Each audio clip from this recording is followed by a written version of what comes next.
EcoFlow Delta 2 Max, connected to 10 kilowatt hours of third-party battery expansion. And the awesome thing is it has 2 ports, so you can still use OEM EcoFlow accessories at the same time that you're expanding your system in a massive way. I cannot wait to show you this hack. It's so cheap and easy, it's really a no-brainer. I do need to issue a disclaimer. Building DIY contraptions like you're about to see and working with this high voltage DC and AC power is inherently dangerous. It can cause personal injury, death, destruction of property. It can also void warranties on your portable power station and a whole bunch of other bad stuff. So enjoy this for its entertainment value. That way, if I blow something up, it's just on the video. Let me show you what you need to make this all work. First, you need a EcoFlow Delta 2 Max. This also works with the EcoFlow Delta 2, and I will leave a link to that video down in the description so you can check it out. And rumor on the street has it that there are some other models of the EcoFlows that do work. I'm working on trying to get my hands on some of them, but for now we're going to focus on the Delta 2 Max here that a lot of you already have. From there, you're going to need some 1K ohm resistors and this wiring harness that have what's called bullet connectors on one end and then a ring terminal on the other end with this 40 amp DC rated circuit breaker in the middle. Let me insert a clip from a previous video showing how I built this. It's very simple. And then you'll need some tools and whatnot, such as a multimeter to ensure polarity is correct, as well as, wire strippers. I had to solder these connections on. I had to crimp those ring terminals on. I think you could probably get a cable. It's 8 gauge with these ring terminals already. I looked really hard to try to find a cable pre-made with these bullet connectors, and I couldn't find them. So if you find any, please leave a comment down below and let me know where I could find them so that I can link them for other people. But for now, I think you've got to be able to make this yourself with a little soldered connection. Now, I went ahead and put some ferrules on the other end, and that way it would make a good connection in this circuit breaker. Same thing on this other side. You might be able to see the little ferrules sticking out just a little bit there. And then on the other end, I just crimped on these ring terminals. That's literally all you've got to do to make that wiring harness. And you need some kind of 51.2 volt nominal lithium iron phosphate battery. That's critical because the chemistry and the voltage must match that of the power station. Server rack batteries are a fantastic solution for what we're trying to accomplish here. Because you can just start out with one and then add more later. They stack super, super nicely. You can get the nice rack with integrated bus bars or different things like that. So I think cost of entry and ease of scalability, this is the way to go. And the best news is you're buying 2 things with your money at the same time. First, for starters, you're investing in an expansion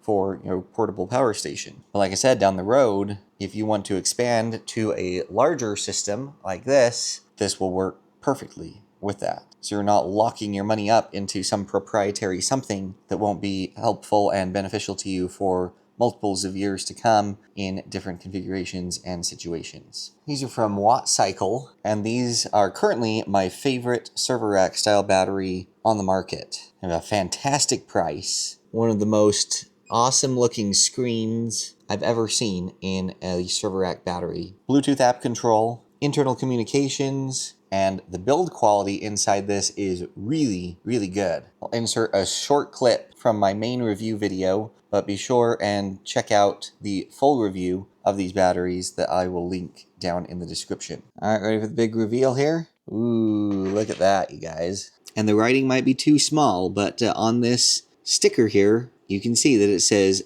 51.2 volt battery voltage. If I take my multimeter probes and just stick them in this outlet, even with the power station turned on, you'll see that there's 0 volts coming out of it. And same thing with the battery expansion port number 2, 0 volts. And that's because the EcoFlow power station is searching for a signal that gets transmitted through these communication ports right here in the middle. So these outside ports are your power ports, these inside ones are your communication ports. Battery port 1 and 2 are slightly different, and I'll show you how each one works. On battery port number 1, notice that there are 6 communication pins. the one closest to your positive feed, which by the way is labeled P. I don't know if you can see that. You can see how it says P right there by my finger and then N right over here. So positive, negative. So the top and the bottom communication port closest to the positive terminal on extra battery port 1 is what we need to jump out with this resistor. So it's a little hard to see at the camera, but you just simply do that and jump those 2 ports out with the resistor.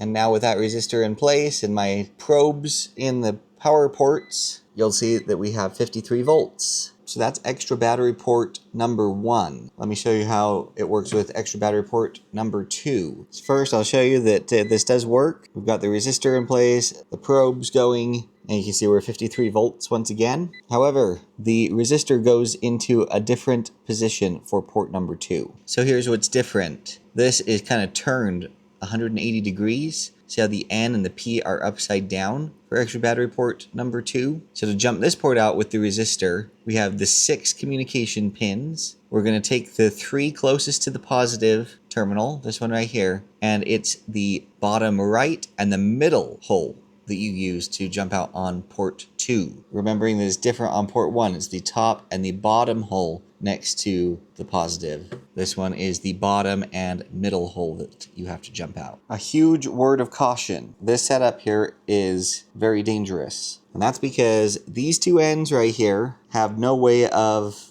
isolating themselves. So it would be very easy for these 2 pieces of metal to touch when you're in the process of, plugging things in or unplugging things. And if you haven't turned off this breaker or turned off any power coming from the battery, those ends could touch and you could have a direct short. A direct short with even just one of these server rack batteries would be a huge issue. You'd have sparks flying, molten metal going everywhere. It would not be good. So exercise extreme caution as you're unplugging and plugging these in. Double check, triple check, quadruple check. Make sure that you have disabled the power coming from the batteries here before you try to manipulate these and plug them in or unplug them. So the easiest approach I've found to hook this up is to go ahead and get your resistor in place. And then there's no indication or anything on the screen of the Delta 2 Max saying that this port is active. And so I personally just like to take my multimeter quick and just probe the power terminals and just make sure that my resistor is seated correctly and that we are in fact getting voltage. Once I've verified correct voltage, then I can go ahead and hook up my wire. Now again, double check, triple check, make sure that you're plugging your positive into the terminal that's labeled P and your negative that's labeled N. You do not want to connect reverse polarity. That would be very, very bad.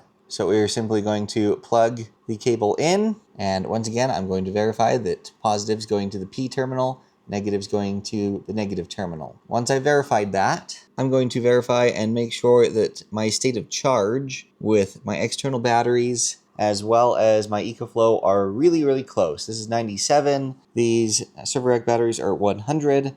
That's close enough. You just don't want a huge spread because if there's a large difference between the state of charge, you can have a tremendous amount of current try to rush from point A to point B or vice versa to make up that deficit, and you can heat up wires, blow breakers, cause internal damage to components, anyway, stuff you don't want to deal with. So just make sure that you connect things up at a very close state of charge. So then I can go ahead and turn the battery breakers on. So that's sending power to this breaker. And so all now that's left is to flip this breaker. 1, 2, 3, please don't blow up.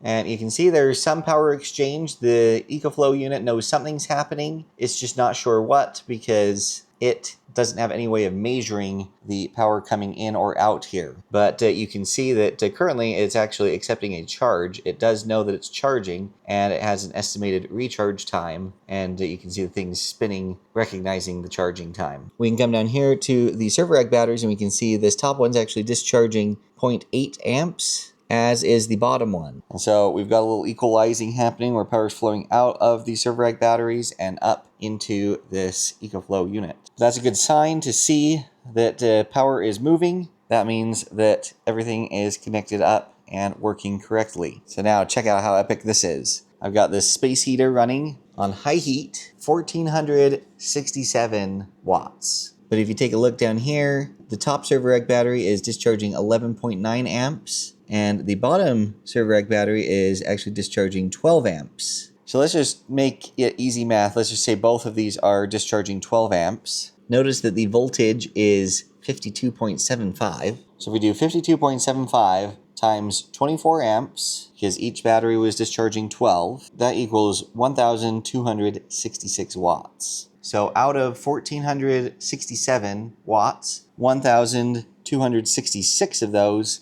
is coming out of the expansion batteries, and the rest is being made up by the battery inside the power station. So if we simply subtract 1,467, so that means only 201 watts is coming out of the battery that is built into this power station. So think about this for a minute. If you were to max out the 2 extra batteries that you can get for this unit, total you would have 6 kilowatt hours of battery storage capacity. That includes the 2 kilowatt hours of storage in this, plus the new 4 from the expansion batteries. Well, now, even if you just have one of these server rack batteries, that's 5 kilowatt hours, a little over 5 kilowatt hours, plus 2 in the power station itself. So right there, you've actually exceeded the total battery capacity of this unit and its 2 expansion batteries by a whole kilowatt hour. So you've got 5, a little over 5, plus 2 more, that's 7. And a fully maxed out EcoFlow Delta 2 Max with OEM batteries maxes out at 6